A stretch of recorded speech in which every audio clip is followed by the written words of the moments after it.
Bapa kami yang di surga, Bapa yang kami muliakan dan kami sembah, dalam nama Yesus Kristus, kami mengucap syukur untuk hari yang baru ini.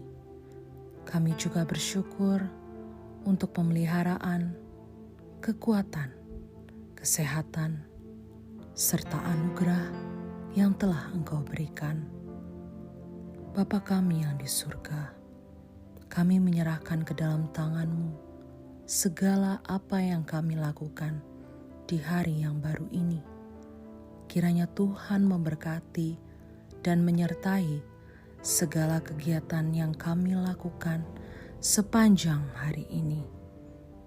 Bapa kami yang di surga, sebelum kami beraktivitas, kami mau merenungkan firman-Mu.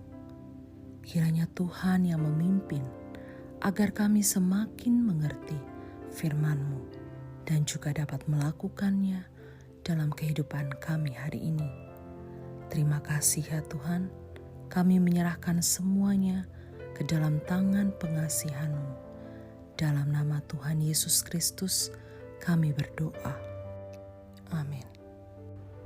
Siapakah di antara kita yang tidak pernah menyakiti sesama? Entah itu hati anakmu, hati istrimu, hati suamimu, hati rekan sekerja, atau sepelayananmu. Saudaraku, saya juga pernah terluka karena telah dikhianati, bahkan disakiti oleh sahabat-sahabat yang pernah berjuang bersama-sama sebagai garda terdepan di bangsa ini. Tentu saja, apa yang telah mereka perbuat sangat melukai hati dan perasaan saya. Semua yang mereka lakukan membuat saya marah, kecewa, bahkan sakit hati yang sangat mendalam. Dalam hati ini selalu bertanya-tanya, mengapa mereka melakukan hal itu terhadap diri saya? Bukankah mereka tahu yang sebenarnya apa yang sudah saya lakukan dan kerjakan untuk dapat mengembangkan organisasi ini? Apa yang telah mereka lakukan membuat saya berpikir,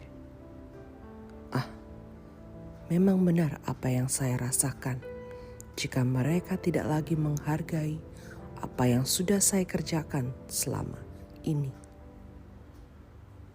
Apa yang saya lakukan selama ini sangat menuntut pengorbanan dan siap bayar harga yang sangat mahal, yaitu nyawa taruhannya. Namun saya sadar untuk tidak boleh berlarut-larut dalam amarah, kecewa, sakit hati yang akan menimbulkan kebencian yang sangat mendalam. Setiap hari, istri saya selalu mengingatkan untuk dapat belajar mengampuni dan melupakan apa yang telah mereka perbuat. Ia berkata, jikalau saya tidak mau mengampuni, maka yang timbul adalah kepahitan. Dan hal tersebut akan memberikan dampak buruk bagi kesehatan rohani maupun jasmani kita. Saudaraku, ingatkah apa yang tertulis di dalam Matius 18 ayat 21 sampai yang ke-22? Ingatkah Anda apa yang pernah Petrus tanyakan pada Yesus perihal mengampuni? Ya, firman Tuhan berkata, kemudian datanglah Petrus dan berkata kepada Yesus, Tuhan, sampai berapa kali aku harus mengampuni saudaraku jika ia berbuat dosa terhadap aku? Sampai 7 kali? Yesus berkata kepadanya, "Bukan, aku berkata kepadamu, bukan sampai 7 kali, melainkan sampai 70 kali 7 kali." Jawaban Yesus pada pertanyaan Petrus menegaskan bahwa sebenarnya kita mengampuni bukanlah seperti apa yang ada di dalam pikiran kita, yaitu sebanyak 7 kali. Suatu jumlah yang terbatas, namun pengampunan yang Yesus maksudkan adalah tidak terbatas atau terus-menerus selama kita masih hidup di dunia ini. Saudaraku, mengampuni bukanlah memaafkan. Mengampuni berarti kita harus berani untuk melupakan, sedangkan memaafkan bersifat sementara. Tahukah saudara, Yesus bukan hanya memaafkanmu, tetapi Ia sungguh-sungguh mengampunimu. Saudaraku, bukankah di dalam doa Bapa kami, kita juga selalu diingatkan untuk dapat mengampuni orang lain, mengampuni orang yang bersalah kepada kita, mengampuni orang yang sudah melukai hati dan perasaan kita, mengampuni orang yang sudah menghancurkan karir maupun keluarga kita. Ingatlah, mengapa kita harus mengampuni orang lain? Ya, karena Allah sudah terlebih dahulu mengampuni kita.